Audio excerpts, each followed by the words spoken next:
What's up, my We Wonder peeps? This is Jason. I'm here in Vancouver, Canada, at the NeurIPS 2019 AI conference. It's the largest conference in the world. I'm here with my friend Alexei Samoylov. Shout out. Hey guys, it's been awesome.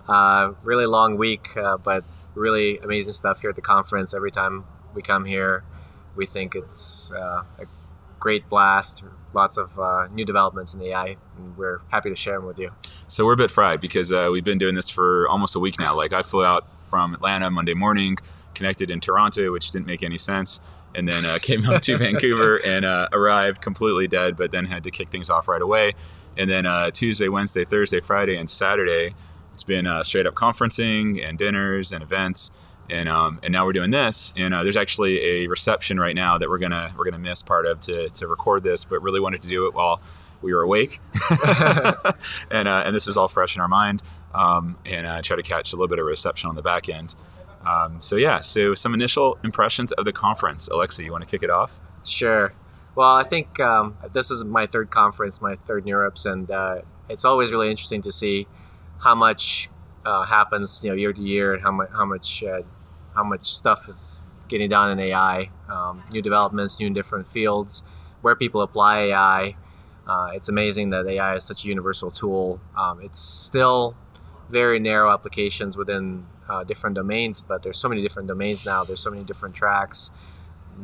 Yesterday and today there were like 20 or 30 different workshops you could attend, and they all went deep into their particular domains. Oh my God! You had healthcare, you had autonomy, you had finance, law, ethics, policing. It's just like construction, like disaster relief. If you guys haven't listened to the first episode of my podcast at WeWonder.com, go check it out, because Alexei and I, we have an in-depth conversation about the difference between specialized AI, which is what we're talking about now, and generalized AI, which is like when AI gets smart enough to just do everything.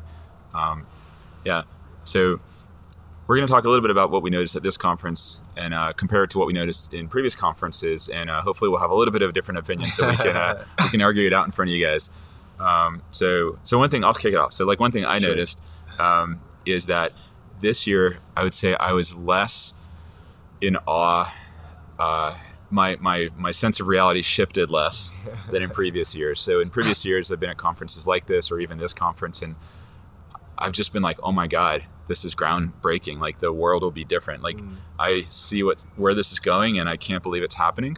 And this year, I didn't have that feeling. Like, I felt like we were chugging along and making some incremental progress. Everyone's going deeper and deeper, and those deeper and deeper dives will eventually pop back off the stack, and we'll have some new changes that will make a difference. But like, I would say nothing kind of like blew my mind this year. Yeah, so there's an AI joke that we're in an AI local minimum, which is an interesting thing to think about. I mean, I think AI is still very exciting. There's many applications there are many domains that people that are already developing that we can benefit from now. But in general, it seems like we've gotten all the easy stuff out of the way. Now, the hard part is to find that next breakthrough. And I think there's still a lot going on, of course. But it's getting more applied and less sort of, more researchy, fewer research breakthroughs this year. Yeah, I didn't see any qualitative shifts in the way we do things. Like, everything was incrementally improving upon. And I guess the big takeaway is we got to go from System 1 to System 2 cognition. So Yoshua Bengio, sort of a godfather of AI, modern AI, was here, and he gave one of the keynotes, and a super interesting guy. Can't quite claim I understood what he was asking. Yeah, but, I think it was more abstract. I mean, in general, it's basically saying that the current crop of AI isn't going to get us to the ultimate AI, right? We have to continue researching it and finding these breakthroughs that will get us to the next level. And the current stuff isn't just an engineering challenge. We can only get so far with what we have now. Right. Yeah, I think that's the takeaway. I'm being slightly facetious, but partly serious.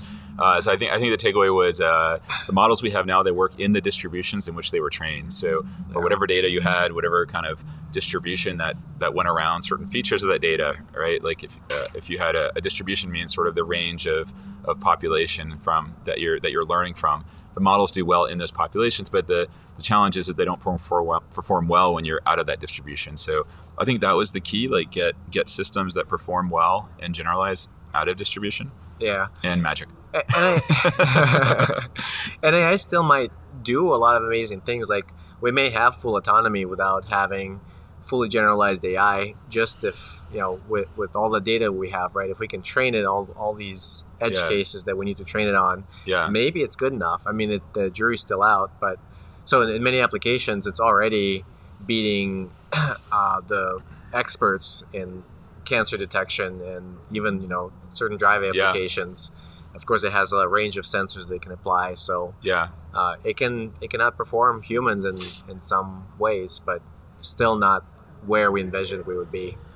Yeah, I mean, we've been in some autonomy workshops here, and we've been talking to Uber and Waymo, and we saw Kaparthi here. He's the head of autonomy for Tesla, and so we've had some of these conversations with these guys, and a lot of them are saying it's 5 to 10 years out. It's not happening anytime soon, but they do continue to make significant improvements in performance and accuracy. Like we're not at a plateau. It's just the goal is far. Yeah.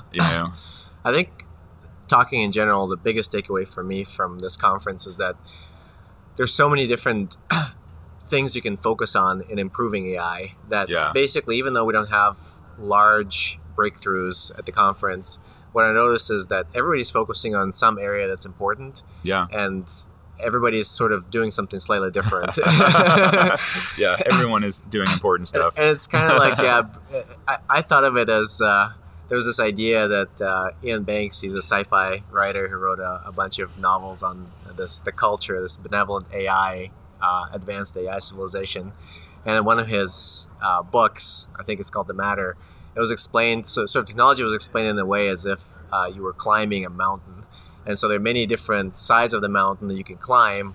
And even though you're advanced in a certain area, you may be not as advanced in something else. And it kind of seems that way because there's many different ways to approach autonomy, for example, autonomous driving. And actually different companies have different ideas. Tesla is not using LiDAR. Other companies are using LiDAR. Yeah. Some people are using one kind of neural networks. Other companies are using a different kind of neural networks.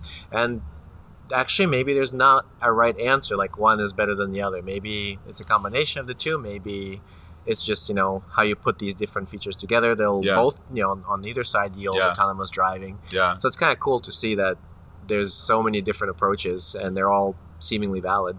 Well, and to your point, they're all progressing too. And the tools are getting further developed. So there's benchmarking. So one thing you need, I think, to have progress is competition, especially humans. We compete with each other, right? Like that's the only way to get kids to do stuff too. You don't want to be the last, do you? Right.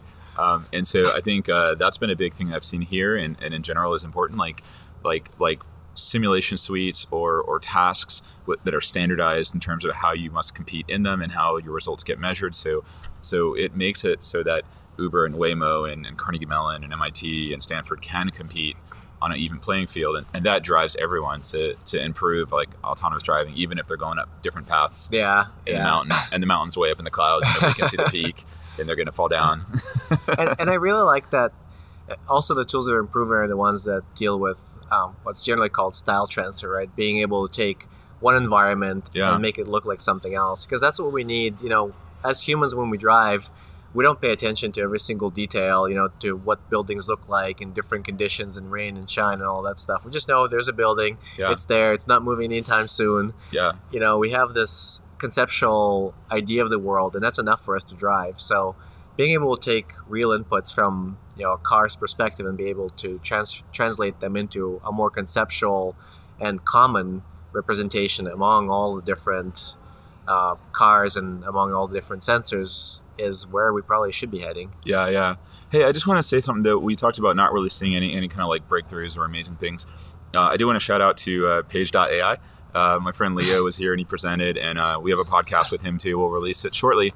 And I do think that is qualitatively amazing. Like, Yeah. I mean, for the first time, really, we're on the verge of having pathology become a fully digitized, AI-driven diagnosis, which, seemed to reduce false negatives by 75%, which, I mean, that's dramatic. Like, that's saving thousands and thousands of lives. For sure, yeah. So I guess I would call that out as and they didn't go into like the deep technology that much, but just at the use case level and the business level, that was amazing. And I'm really happy to see all the advancements in medicine that they're being made that will help. They will not replace doctors, good radiologists or good pathologists, but they'll definitely improve the diagnoses and improve the edge cases where something might be missed or something might be misdiagnosed, and those happen, and really they lead to very serious and sad consequences. And so seeing that impact the world is just amazing. So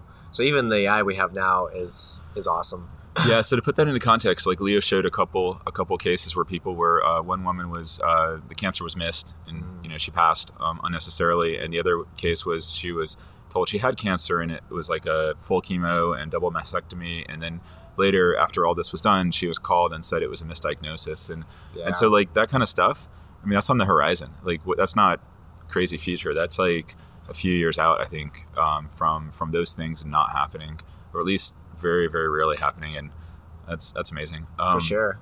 So other things I noticed is there was a big shift towards biomimicry, I would say, trying to explain the way that our neurons work, our brains work, our conscious works. I mean, that's always been a little bit of AI. I've worked on DARPA programs and ONR programs where that was the focus of the program, but it was a pretty significant part of the conference this year. There were entire tracks dedicated to it, and I think that's fairly new. Yeah, I think it's become more that way. I mean, it only makes sense, right? I mean, AI was inspired, the whole neural nets are inspired by our brain. And you can see, I mean, obviously there's different approaches. Our brain doesn't have a backward propagation or anything like that. So, so it trains in some other way. But you can see people actually kind of marry the two and be able to use the neural nets to approximate our brain. Yeah. And then see where it doesn't match up and understand our brain better also. So they can put some things in simulation, simulate some portions of our brain, and it just kind of feeds off each other. I think it's a really great sort of feedback loop that is good to see. Yeah, and this goes really deep, guys, too. This is not like sort of like just structurally, like what is the brain like? Like people were using neural nets to like find the temporal dynamic aspects of brain function across circuits, within circuits. Like I think this was...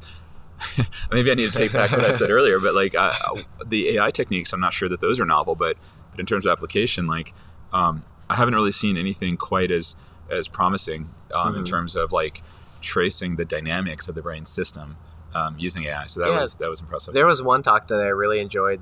It was on treating depression, and more than just treating depression, analyzing and understanding what state of mind pre-depression would sort of transition into a depressed state given some external stimulus. And that was really cool because that's kind of a really interesting area. So if you think about it, your brain, you think about it with non-depressed state and depressed state, but actually the researchers have found out that there are three states. One is stable, and if from that state you go into depression, you usually recover pretty well, and you don't have any consequences. However, there's also this elevated states where if you go into that state, you seem normal, you behave normally, everything is fine, but you're so sensitive to external stimuli that they can push you kind of overboard. And once you're in a depressed state, the only state to come back to is that kind of the elevated states. And so from then on, you're more prone to depression overall. And just figuring it out is kind of amazing. I mean, using neural networks to figure it out just blows my mind. Right. And they did say, like, in that talk, they also said that when you're in state 1 and you transition to state 2, it's a one-way ticket to a life of of struggle, because the state change from 1 to 2 is basically triggered by trauma. So it could be trauma growing up. It could be, something like going to war. But like once you transition from state 1 to state 2, you never get back to 1. So what that really means is that like you're always going to be predisposed to depression that's onset by stress. And then what was fascinating too is there were some indicators that they discovered using the AI that like showed like who who's going to transition to state 2. So there were some people who, under extreme stress, never transitioned to state 2, and there were other people who predictably transitioned to state 2, and they found some markers in the brain dynamics that indicated that you were likely to transition to state 2, which is fascinating, because if you knew that a priori, you might even like use that as a selection mechanism for our soldiers, right? Like you might even say we're just going to find people who are many different environments, firefighters, right? Yeah, bad parents, bullying. Any kind of stressful environment that can cause permanent damage or permanent state transition. Yeah. We'd love to accept you into the Army, but you are likely to experience PTSD. Yeah. So therefore, crap. Therefore, you can't join the Army, and being rejected from the Army therefore creates stress, and then you transition into state 2, and it's a lose-lose. There's also a situation. I remember there's also a drug that can be given to people ahead of a stressful situation, and it actually mitigates a lot of the PTSD and those kinds of effects. Like marijuana. Maybe that too, but maybe there's something more effective. More legal. Yeah. Okay. Awesome. So other thing we could talk about was briefly, and I think we'll have a whole other video on this, but just call it out real quick, is fairness and ethics was a big part of the discussions this year. I mean, I think in the early days of AI, nobody was talking about this really. And this year there was a lot of conversation about it, and I think that was good and bad. And we'll talk about that in next show. Yeah, and just to highlight the reason that it's become a big topic is it's kind of like if you think about a population in general. Let's say you have a normal distribution, so you have most of the population sort of exhibiting one type of behavior, or being of one type of people, and then everybody who's on the margins, if not careful, we're training AI on all these big data sets, and if the data sets exhibit qualities mostly of the general population, then all of the marginal population is being sort of discarded, and that's very dangerous, right? Especially if we sort of put it into production, and all of a sudden, that becomes sort of like a bias that's built into the system. Yeah. So people have to really be careful about how they train the system and what the intent is, because if you're not careful, it can lead to some really sad consequences. Yeah. All right. So tune in for the next show. You can just you can play them back to back here because these are short, and listen about how we're going to use ethics to make AI good. All right, dude. Thanks, guys. Bro. All right.